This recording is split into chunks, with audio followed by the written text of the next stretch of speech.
babies have been hospitalized in the U.S. state of South Carolina, and it's all because of a nationwide infant formula shortage.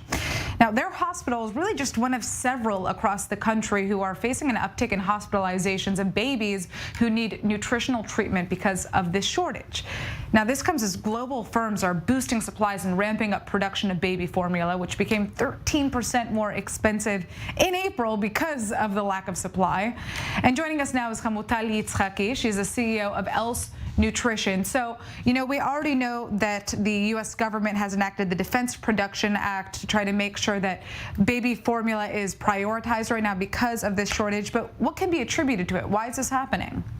So it's a combination of a few factors. It started a few months ago. I think it's in September in a certain facility of Abbott, where there was certain contamination at a very specific place in the factory. It can happen to anyone. And then it took months to actually realize that the entire facility has to be shut down. Right. It was a kind of a rolling event.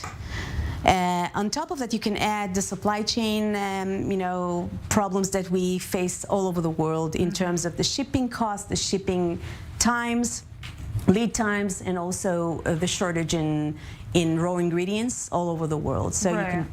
Yeah. No, it's interesting because we've been seeing parents try to supplement the lack of baby formula that exists right now. But, is there really a safe alternative other than breast milk that exists? What are they supposed to be doing? Yeah. So first off, what certain parents are doing, like making their own recipe at home, is very, very risky, and that is something that can really pose a lot of problems or even death risk to a child once you're doing it at a longer time. Mm-hmm. So you shouldn't do that. What you should do is look at alternatives like toddler formula, for example. Instead of infant, you can use toddler formula. The AAP, American Academy of Pediatrics, actually published on their Q&A in their website the authorization to use a toddler formula instead of an infant formula in times of distress for a certain time and under some kind of healthcare provider supervision.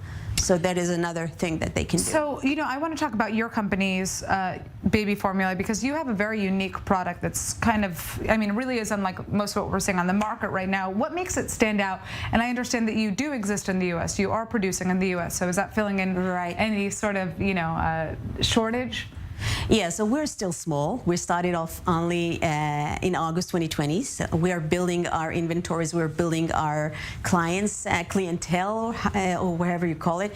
But we're surging in the recent few weeks, and we are being approached by many retailers. Some of them are big box retailers, including Walmart.